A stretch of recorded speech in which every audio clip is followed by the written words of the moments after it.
Come on, buddy, get on up here. Give him a hand.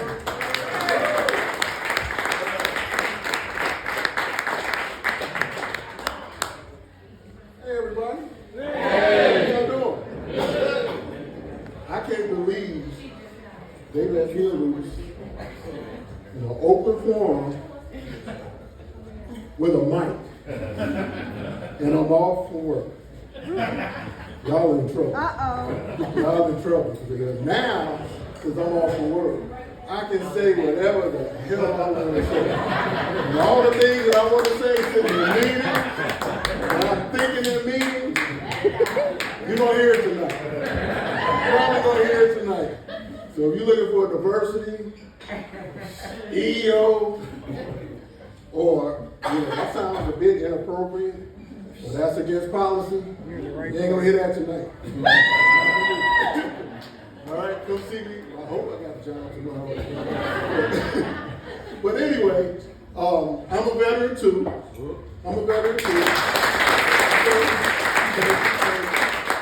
I did 20 years, 3 months, and 9 days. But who was counting? And one of the things that happened when I was in basic training was that I had to get a bus driver's license.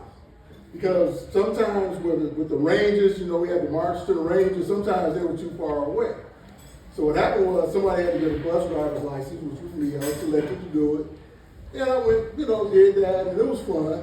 But the day that I went to train to do the bus driver's license, to get the license, was the same day we were learning how to march. So when I came back, I was a little out of step. Couldn't get the 1, 2, 1, 2 thing. So what happened was the drill sergeant called me over. Private, come here. So I ran over to him. He's like, what's wrong with you? You can't count to 2? 1, 2, 1, 2? So I'm looking at him. He said, I tell you what, I want you to go find me 2. 2 or anything. You got 1 minute, Private. Get the hell out of my face. Okay, so if you know anything about Army installations, there's a little house or a shack anywhere on any Army installation. So you run behind it. So I ran behind this thing, counted to 45, run back. He sees me coming back, and he's looking to see what I got. I got nothing in my hand. So he gets over, and I get over to him. He said, Private? I said, yes, drill sergeant. Didn't I tell you to bring me 2 or anything? Yes, drill sergeant. I don't see anything. I said, well, drill sergeant, I couldn't find 2 or anything. The only 2 things I could find were these.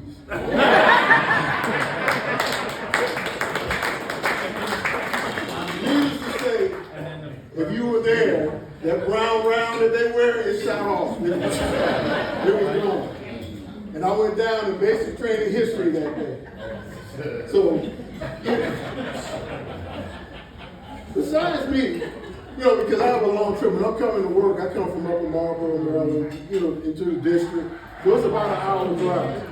So one of the things I noticed is that, and besides me, I want to find out, does anybody notice that the wrong way sign is halfway down the road? That you're going the wrong way up? The stop sign is at the beginning of the road, right, where they want you to stop. Why can't the wrong way sign be at the beginning of the road where you're going the wrong way? Am I right? Does that make sense? Okay. Hold on. Good joke. Audience was a little slow. I gotta be One of the things that happened earlier this week, and we announced Chief Donnelly. He's here, Chief. He's a great guy to work for. We have a lot of conversations. But sometimes what happens is that he has me going to these unannounced meetings sometimes. They're not on my calendar.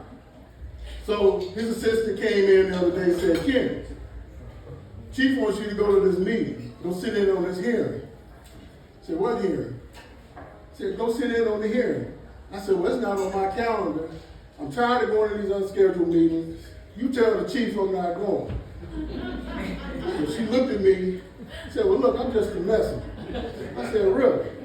I said, well, take this message back to the chief. You tell the chief it's not on my calendar. I'm not going. and I want you to come back and tell me the expression on his face. She's like, okay. So about 10 minutes later, she comes back. I said, did you tell him? She said, yep. What did he say? Chief told me to tell you that you're fired. Because security will be here in a few minutes to escort you out of the building. And come back and tell him the expression on your face.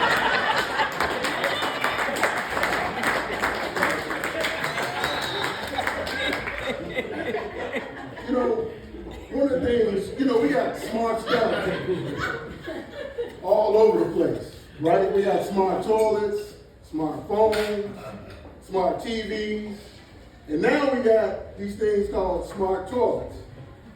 My wife asked me one day, she said, look, because we're replacing stuff in the house, toilets and stuff, she said, I want to put a smart toilet in our bathroom. So being the good husband I am, I said, okay, baby, no problem.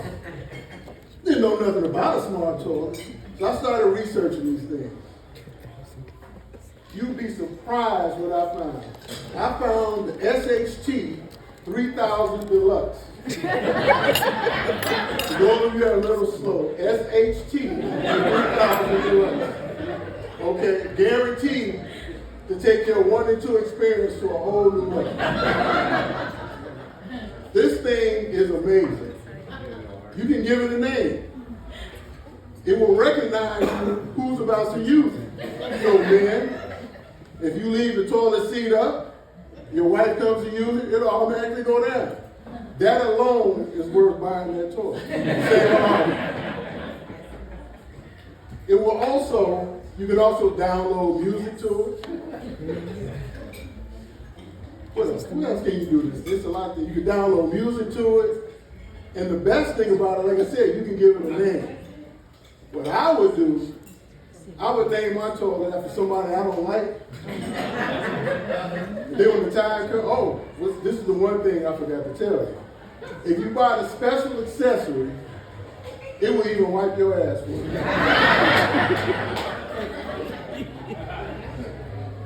So, what I would do, like I said, I would give mine a name. And when that time came, I would say, I'm not gonna make the name. I would just say, hey, so-and-so, wipe my ass right now. Another good joke. They've been a little bit very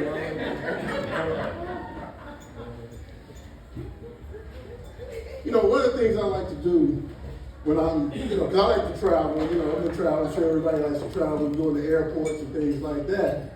But one day I was sitting next to a lady in the airport, and she was sitting there working on her laptop, and all of a sudden she just got mad. She was just going off, things like that. I was like, hey, what's wrong?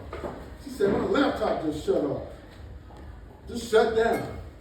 I'm like, really? I said, well, did you have it plugged in, or was it running on the battery? She's like, plugged in? I thought it was wireless. Okay, no too cool. All right, let's get serious for a minute. Let's talk about men's health. Let's talk about men's health real quick. There are a lot of things out there that are preventable with men's health that, if you get the examinations, you can prevent a lot of things. So let's talk about colonoscopies real quick. All right, no games, no BS. How many men over 40 have had at least, in the room, have had at least one colonoscopy? All right.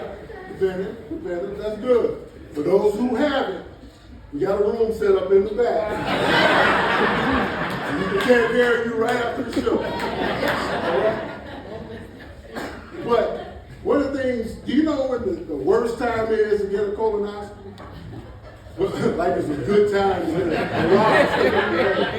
But, it's kind of like the doctor calling you, like, ring. Hello? Hello, this is the doctor's office. What can I do for you? Oh, well, Ken, we're giving out colonoscopies today. Really? Oh, this is the perfect time. I'm not doing anything. But seriously, you know when the worst time is to get a colonoscopy? It's the day after your doctor has had an argument with their significant other. You don't want to be the first appointment on the next day. They'll be up there thinking about what happened the night before, arguing here, talking trash and all that, and they can't leave it. That's not the day you want to be the first appointment. All right, so before I close, I've had fun. I can't believe they put me on the stage, 3 Italians, and a black guy from Chicago. That's diversity. So before I go, I'm going to talk to you about these kids. You know, we know about what's going on in D.C., things like that. And one of the problems with these kids is that a lot of times they don't obey, especially these teenagers. There was this girl one time, she wanted to go to a party with her boyfriend, Lil Johnny. So she comes in with Lil Johnny. So she's in the room getting dressed, and her mother walks in, noticed she didn't have any panties on. So she said, "Girl, go in there and put some panties on." The girl responded back, she said, "Why? I ain't cold." The girl said, "That's all right. You go in there and go find your grandmother. See what she says about this." So the girl calls her grandmother, says, "Grandma, I gotta ask you a question." The girl said, "What is it?" "If you were going to a party and you knew you were going to get kissed, would you wear a mask?"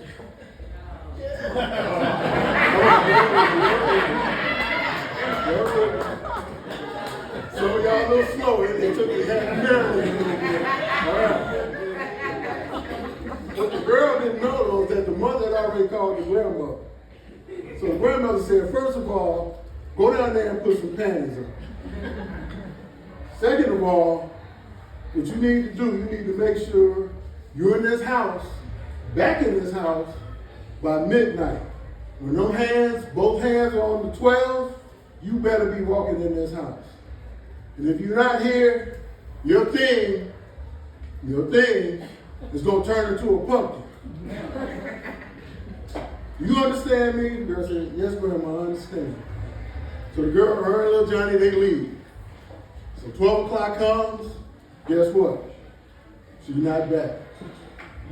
1 o'clock comes, she's not back. 2 o'clock, 3 o'clock come and go, she's not back. 4 o'clock comes, here she comes. Click, clicker, trying to sneak in the house. Grandmother waiting on her. Click, click, clicker. "Girl, didn't I tell you to have your ass back in this house?" "Yes, Grandma," because the girl knew she was in trouble. She's crying. "Yes, Grandma, you told me. So you disobeyed me, didn't you? Where were you?" "Well, Grandma, I was out." "I said, where were you? I thought you were with Lil Johnny." "No, Grandma, I wasn't with Lil Johnny." "Well, you weren't with Lil Johnny. Who were you with?" "I was with Peter the Pumpkin Eater." That's my time, bro.